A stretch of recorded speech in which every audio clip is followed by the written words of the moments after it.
Saludos oyentes de radio, gracias por escucharnos en la noche de este miércoles 16 de octubre del año 2024, otro día agitado para el gobierno de Pedro Sánchez. Cuando nos referimos al sanchismo, decimos el sanchismo porque es una forma de englobar todo lo que representa y lidera Pedro Sánchez, el gobierno, el Partido Socialista, las instituciones colonizadas por el gobierno y el Partido Socialista, por eso me parece muy útil. Tú dices otro día agitado en el sanchismo y te puedes estar refiriendo tanto a Ábalos como a Begoña Gómez como al fiscal general del Estado. Pues eso, que el agitado día para el sanchismo comenzaba en la sesión de control al gobierno. Hasta dentro de 2 semanas, el presidente y 12 de sus ministros no volverán a someterse a otra sesión, así que hoy era un día todavía más interesante, porque era la primera vez que alguien en el Parlamento podía preguntar a Sánchez después de los informes de la UCO. Y el primero en interpelar al presidente era el líder de la oposición, Alberto Núñez Feijóo, que ha cambiado la pregunta genérica que había registrado previamente para la sesión de control por una pregunta, atención, mucho más concreta. Señor Sánchez, ¿podría decir a los españoles cuántas veces, dónde y sobre qué hablaron usted o su mujer con el señor Víctor de Aldama, actualmente en prisión? A ver, señoría, usted está con esto de que si estoy tapando. No me hable usted de tapar, señoría. No me hable usted de tapar. ¿Somos iguales ante la ley? Por supuesto. Pero iguales ante los casos de corrupción, en absoluto. Fíjense que lo hemos reclamado muchas veces y claro, tantas veces lo hemos pedido desde este programa que cuando sucede toca elogiarlo. Una pregunta bien sencilla, pertinente, concreta, directa y sin adornos, que son las que más incomodan al sanchismo, porque son de las que les resulta más difícil escapar. Una pregunta tan sencilla de responder y al mismo tiempo tan complicada de responder como, señor presidente, ¿puede decirle a los españoles cuántas veces, dónde y de qué hablaron usted y su mujer con el comisionista, ahora en prisión, Víctor de Aldama? Y ya han visto la respuesta de Sánchez. No me hable usted de tapar, porque para tapar el PP y el PP y el PP y Bárcenas, Lezo y demás. Pero claro, igual que elogiamos la brillantez de una pregunta tan simple y tan directa, tenemos que afear que una vez que te das cuenta de que has mordido, de que tienes presa hecha, la respuesta que le das a la no respuesta del presidente a esa pregunta sea leer el tarjetón que llevas de casa, por frases muy bonitas que te hayan puesto. Si el presidente se acaba de negar a responderte cuántas veces, dónde y de qué ha hablado con Aldama. Si esa es la pregunta, hoy era la pregunta del día, bien hecha. Señor Sánchez, ¿pero qué problema tiene usted en decir cuántas veces se ha reunido con Víctor de Aldama? Diga que ninguna, para que lo registre las taquígrafas del Congreso.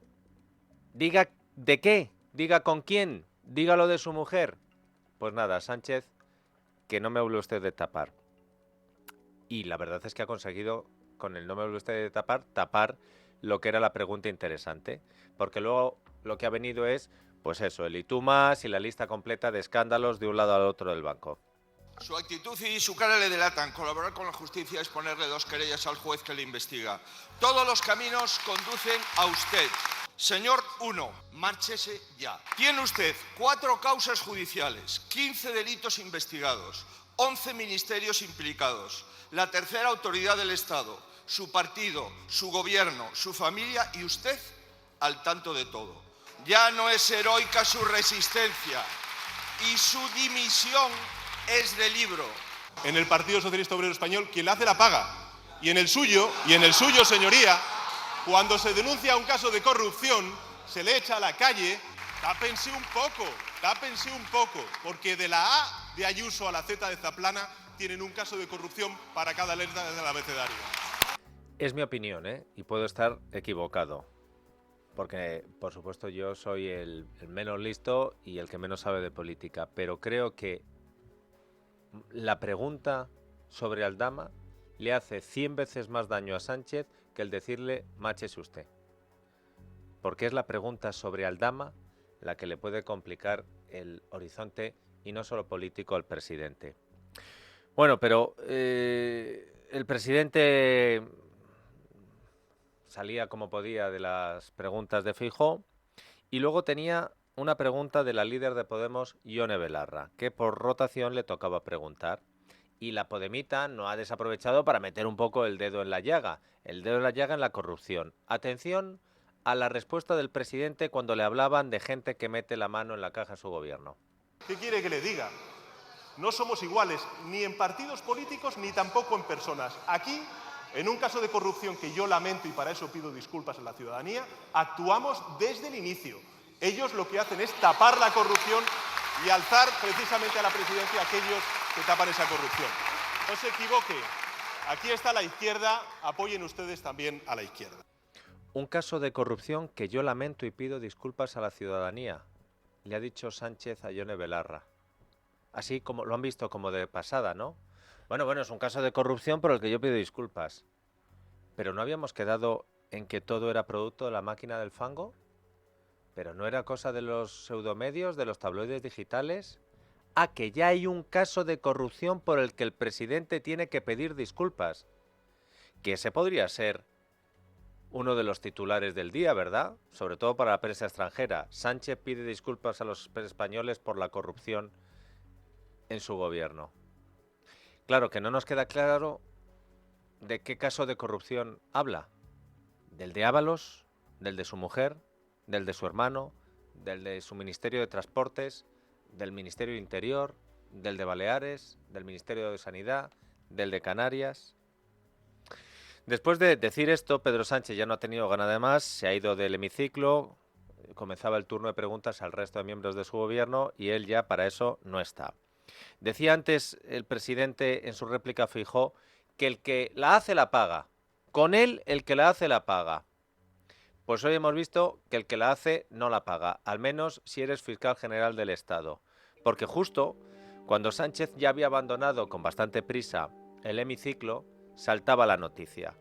El Tribunal Supremo imputa a Álvaro García Ortiz por un presunto delito de revelación de secretos al filtrar datos reservados de una persona, en este caso pareja de Isabel Díaz Ayuso.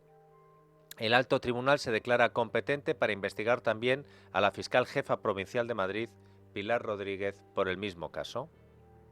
La imputación del fiscal general del Estado, no por esperada, ha caído bien en el gobierno. Sobre todo porque a lo mejor no la esperaban justo hoy. Eso o que no dan abasto para tanto argumentario. Porque muchos ministros no han sabido cómo encajar el golpe.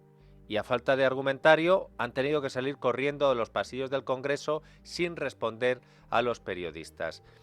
Vamos a hacer una cosa, Isaac. Escuchamos ese mix que tenemos de ministros a la fuga y luego digo quiénes son. ¿Qué le parece la imputación del fiscal general? Vamos allá. Hasta luego. Señora ministra. ¿Que hayan imputado al fiscal general del Estado? Pensaba que me iban a preguntar sobre la condena de Zaplana de ayer. No. Sí, pero sobre el fiscal general del Estado y su imputación. El general del Estado, pero no sé si le consta. Ya he hablado antes por la mañana. No voy a estar todo el día hablando de esto así. ¿Imputación del fiscal general del Estado? ¿Imputación del fiscal general del Estado qué le parece? Señor Morales, ¿qué le parece la imputación del fiscal general del Estado? Voy a hacer algo revolucionario. Me voy a leer la resolución y os atiendo en un rato, ¿vale? Pues venga, que esperamos aquí. Muchas gracias. La periodista que escuchaban ustedes era María Yapar de la Sexta, que le pregunta a Luis Planas se va corriendo, pero le pregunta a Diana Morant y Diana Morant le dice a la periodista: pensé que me ibas a preguntar por la condena de Zaplana ayer. ¿Cuántas veces has dicho algún día de estos yo? Pues bien, ese algún día es hoy. Disfruta de los Lion Days de Peugeot con ventajas exclusivas en toda la gama y hasta 8 años de garantía al Urker solo hasta el 31 de octubre. Consulta condiciones en peugeot.es. ¿Cuántas veces has dicho algún día de estos yo? Pues bien, ese algún día es hoy. Disfruta de los Lion Days de Peugeot con ventajas exclusivas en toda la gama y hasta 8 años de garantía Lurker solo hasta el 31 de octubre. Consulta condiciones en peugeot.es. ¿Y por qué tiene que pensar la ministra lo que tenemos que preguntar los periodistas? Que usted, como es la líder ahora del PSOE valenciano, quería hablar de lo de Zaplana. Ya, pero ¿y de lo del fiscal general? ¿Qué es lo de hoy? De eso nada. Y el que ha dicho no voy a estar todo el día hablándose en los pasillos era Pablo Bustinduy, que a los de Sumar también les molesta estas cosas. Bueno, Isabel Rodríguez se ha ido, Pilar Alegría se ha ido y Bolaños ha dicho que iba a volver. Hasta que vuelva Bolaños vamos a escuchar a María Jesús Montero, que decía esto. Yo defiendo no solamente la profesionalidad, la honorabilidad del señor García, sino todo el trabajo que viene realizando al servicio de España. Aquí lo importante es que la Fiscalía se defendió solo y exclusivamente de una mentira que la señora Ayuso, que no hemos escuchado nada al Partido Popular, dijo. Luego vamos a escuchar lo que ha dicho el Partido Popular, lo haremos a las 8:30, pero María Jesús Montero en este caso también se está yendo de rositas. Es verdad, han imputado al fiscal general del Estado, pero la ministra de Hacienda fue la que habló de datos de un contribuyente cuando todavía ni siquiera se había publicado la filtración de los datos de ese contribuyente. Como hablan de Ayuso, el que ha respondido hoy es el consejero de Presidencia y portavoz del gobierno de Ayuso, Miguel Ángel García. Es lamentable ver mentir a un gobierno, al gobierno central, para tratar de defender a un fiscal que, como digo, ha revelado datos personales de un contribuyente que solo la Administración y el contribuyente deberían conocer. Desde luego es falso, como se ha dicho, que la Comunidad de Madrid haya lanzado ningún tipo de bulo. Se dio a conocer una comunicación de la Fiscalía donde se planteaba un acuerdo y lo que supimos después es que el propio fiscal general del Estado dio una orden para que no se llegara a ese acuerdo con el señor González Amador. Pues el ya imputado Álvaro García Ortiz ha emitido un comunicado en el que dice que se aferra a su cargo, que él ni mucho menos se larga, que se queda porque ha llegado al convencimiento de que su continuidad es lo menos gravoso y lo más prudente para la institución a medio y largo plazo y que lo único que hizo es actuar en contra de los bulos y falsedades. El comunicado de García Ortiz lo conocíamos a las 11 de la mañana y una hora más tarde, por fin, Bolaños volvía a ver a los periodistas. Ya tenía el argumentario preparado para apoyar al imputado. Quiero mostrar, en primer lugar, mi total respeto a la resolución judicial del Tribunal Supremo, conocida esta mañana, y también quiero manifestar nuestro total respaldo a la labor del fiscal general del Estado, en este caso, y de su actuación al frente de la Fiscalía en nuestro país, persiguiendo el delito. Creo que es importante hacer pedagogía y conocer bien cuáles son los hechos de los que trae causa la resolución que hoy hemos conocido del Tribunal Supremo. Y otro momento de la comparecencia de Bolaños.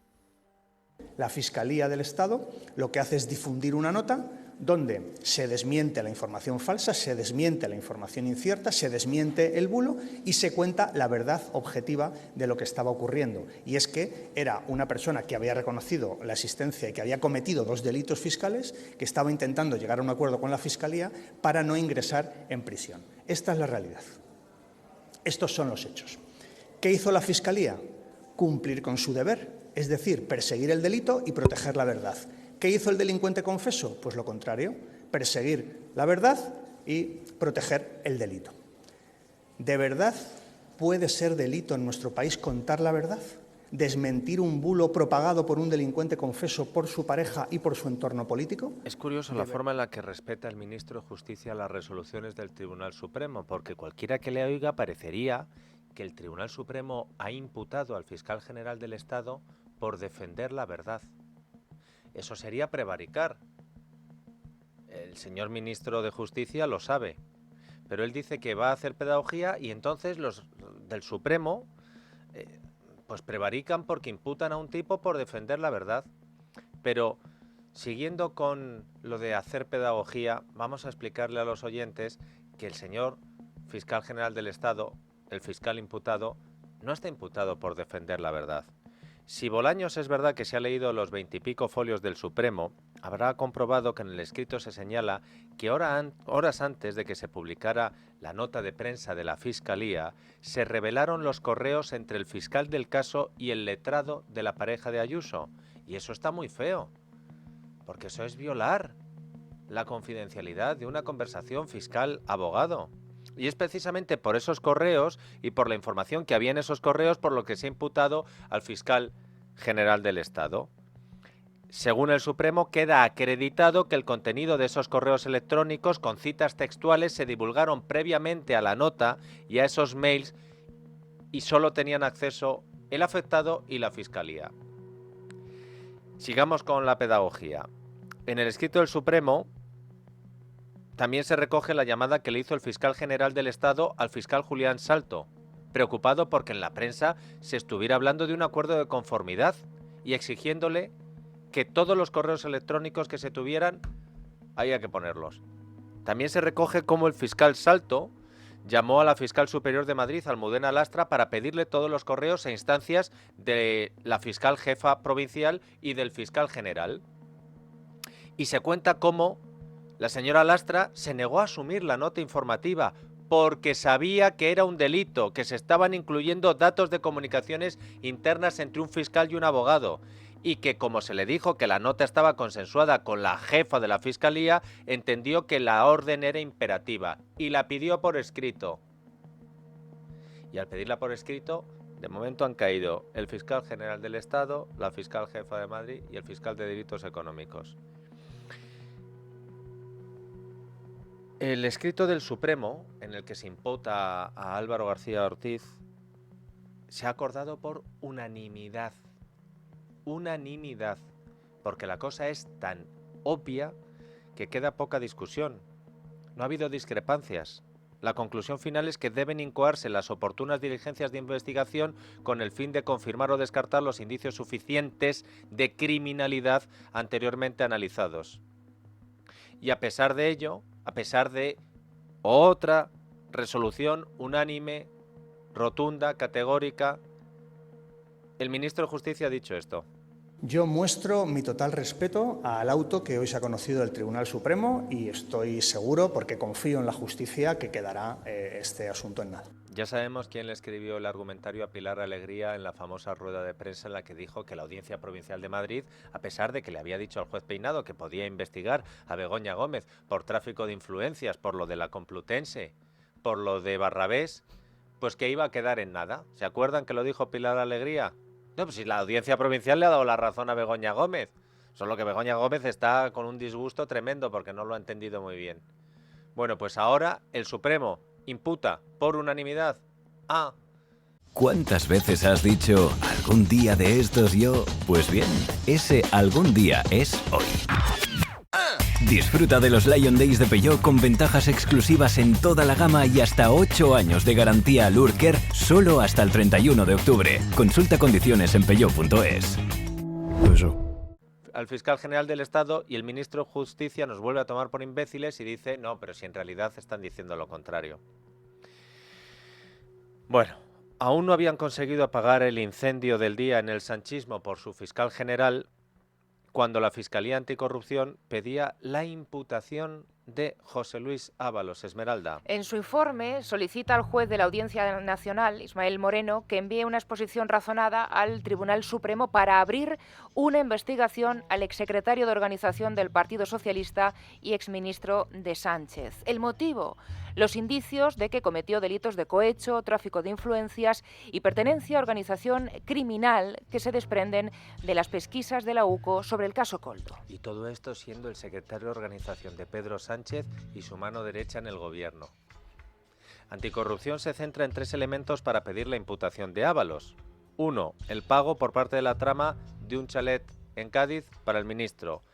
2. El piso para la amiga Jessica en el centro de Madrid. Y 3, su intervención directa en el primero de los contratos de compra de mascarillas, el de Puertos del Estado. Pero en las últimas horas hemos ido conociendo más informaciones que afectan a José Luis Ábalos en particular y al Partido Socialista de Pedro Sánchez en general. A finales de 2019, 2 meses antes de la visita de Delcy, el entonces ministro se reunió en Madrid con el hermano de la dirigente venezolana, con Jorge Rodríguez, que era ministro de Comunicación y ahora es presidente de la Asamblea Nacional de Venezuela. Cuenta el diario El Mundo que Rodríguez planteó a Ábalos abrir un canal de interlocución con el gobierno de Pedro Sánchez. Le preocupaba que el gobierno socialista de España hubiera reconocido a Juan Guaidó como presidente encargado de Venezuela. Ábalos se ofreció a convertirse en un interlocutor válido. Por cierto, Zapatero se puso celoso, le dio pelusilla a lo de Ábalos. Ha dicho esta mañana el presidente del gobierno, Pedro Sánchez, afirmó que la corrupción del PP va de la A de Ayuso a la Z de Zaplana. Teniendo en cuenta que Ayuso y su familia fueron exonerados por la Fiscalía de todas las acusaciones de corrupción que había vertido la izquierda contra ellos, Sánchez quizá podía haber elegido otros apellidos para colocar las letras, teniendo la A de Ábalos tan cerca, para que irse a la de Ayuso. Y en cuanto a la Z, él dice Zaplana. Hay quien le dice, oye, que ha sido la semana del embajador de Zapatero, condenado. Pero miren, compremos lo de Zaplana. Porque publica El Confidencial que emisarios del PSOE ofrecieron la amnistía a gente como Zaplana si daban datos contra el PP. Las amnistías ya no son solo para Puigdemont y Junqueras, también para Zaplana, que es el malvado al que hoy el PSOE ponía como paradigma de la corrupción. Le iban a dar la amnistía. Estos encuentros empezaron, Dieter, en otoño de 2023. Duraron hasta este mes de septiembre, que fue cuando este mismo medio publicó la operación de Ferraz contra periodistas, jueces, fiscales y políticos. Entre las personas con las que contactó el Partido Socialista estaban, además de Eduardo Zaplana, el expresidente de la Comunidad de Madrid, Ignacio González, investigado en el caso Lezo, el exsecretario de Estado de Seguridad con Mariano Rajoy, Francisco Martínez, acusado en la operación Kitchen, y altos cargos de la Policía Nacional durante los últimos gobiernos del PP. Así que todos estos que señala el PSOE como ejemplos de la corrupción, el PSOE quería, según El Confidencial, que se fueran de rositas, a cambio de decir algo de... ¿quién? Pero claro, si estos eran todos de la época de Rajoy... Bueno, El Confidencial dice que esos contactos estuvieron supervisados, como no, por Santos Cerdán y su fontanera Leire Díez. También aparece otra vez la periodista PLL y el empresario investigado en la Audiencia Nacional por fraude en las subvenciones públicas y blanqueo de capitales, que ella es uno más de la Pandi, como ven.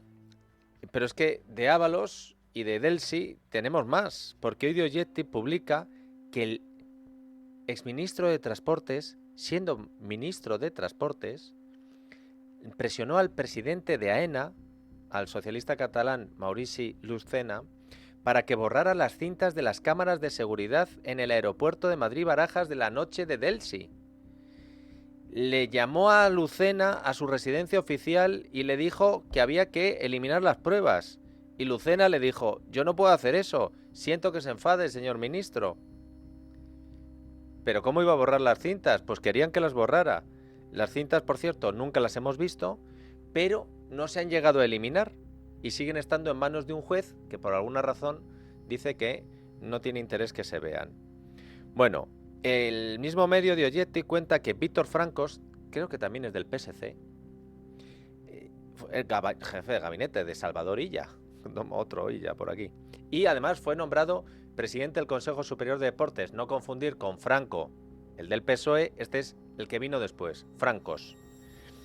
Bueno, pues que ayudó a la trama Koldo a conseguir la acreditación para comercializar medicamentos. En octubre de 2020, Koldo García empezó con los trámites para que Fertinvest, una de las empresas vinculadas a Víctor de Aldama, fuese inscrita en el registro de entidades de intermediación de medicamentos.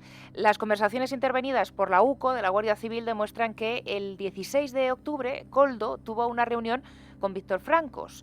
Unas horas después, uno de los socios de Aldama, Ignacio Díaz Tapia, envió un mensaje al grupo de WhatsApp de La Trama en el que decía, abro comillas, «La semana que viene somos broker de medicamentos», y añadió, «Me acaba de confirmar». Cierro comillas. Estos mensajes se produjeron poco después de que Aldama enviara a Koldo el documento con los datos de la empresa Fertinvest para su inscripción en el registro de medicamentos. Según la UCO, Francos fue informado a La Trama de los avances en su gestión. Recordamos lo que Víctor Francos en abril de este año dijo en la Comisión de Investigación en el Senado. A mí me llamó el señor Koldo Izaguirre, me dijo que quería venir a verme, no me determinó para qué. Le di cita como le daba a decenas de personas al día. Vino a mi despacho con una carpeta y la única cosa que me dijo es, oye, hay unos materiales, si os interesa, yo creo que esta gente puede proporcionarlos, yo creo que tienen buenas calidades, tienen buenos precios. Automáticamente yo le dije que se presentasen y en una segunda ocasión me pidió también verme, lo mismo, sin decirme para qué, me volvió a decir que volvían a tener material, se le dijo lo mismo y hasta ahí es donde llega mi relación con el señor Koldo y los materiales sanitarios. Ya, pues la UCO no dice eso. En esa misma comisión le preguntaron cómo había llegado Koldo hasta él.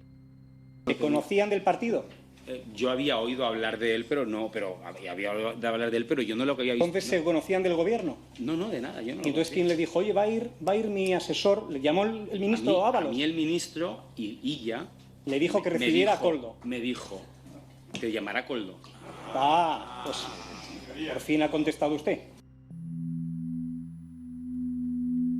No, si yo no conocía... Venga, pero entonces ¿quién? A mí el ministro Illa me dijo, te llamará Koldo. Víctor Francos dimitió como presidente del Consejo Superior de Deportes en diciembre de 2023 por sorpresa. Y cuando le preguntaron por qué había dimitido, dijo eso de por motivos personales y por razones profesionales. Esto me recuerda al exdirector de la Guardia Civil, Leonardo Marco, que también se fue, dimitió. Y le preguntaron por qué. No, por cuestiones personales. Y luego nos enteramos, gracias a Fernando Lázaro, que lo habían colocado en la embajada de Washington como consejero cobrando una pasta, al mismo tiempo que nos enterábamos que según el informe de la UCO, Koldo dice que es el exdirector de la Guardia Civil el que le dio el chivatazo. Hoy Miguel Tellado le ha hecho un par de preguntas también concretas a Marlaska. ¿Sabía que el comandante Rubén Villalba estaba implicado? ¿Sabía que el director de la Guardia Civil nombrado por usted había dado los chivatazos a La Trama? ¿Los dio en su nombre? Señor Tellado, Gürtel, Púnica, Lezo, Kitchen, Palmarena, Bárcenas, Fabra, Fitur... Señor Marlaska, un poco de pudor. Le acaban de imputar al fiscal general del Estado. El señor 1 es Pedro Sánchez. El señor 2 era Ábalos. El señor 3 es usted y es quien trataba de tapar toda la trama de corrupción. Muchas gracias, señor Tellado. Lo que pasa que a ustedes lo de la UCO les gusta si actúan conforme a sus intereses. Y a ustedes, cuando había un informe de la UCO que utilizar para defender a Begoña Gómez, tuvimos informes de la UCO hasta en la sopa.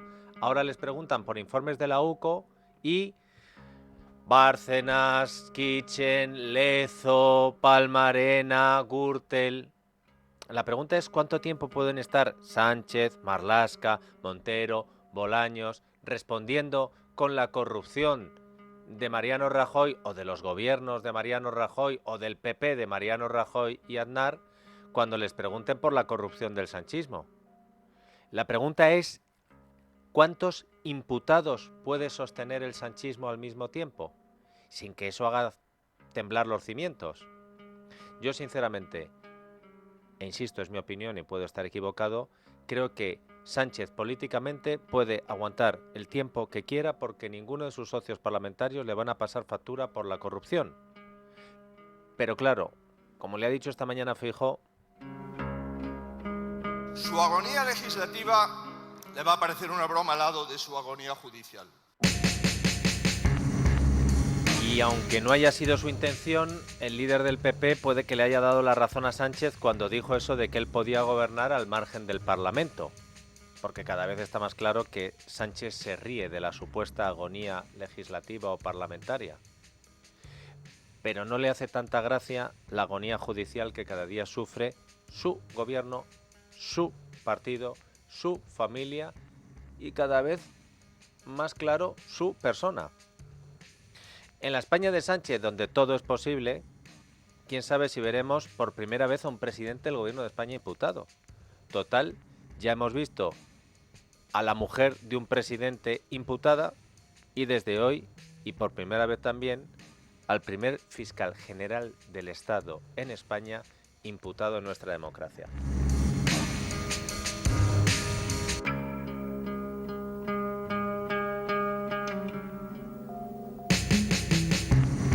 La noche de Dieter, con Dieter Brandau, en Es Radio.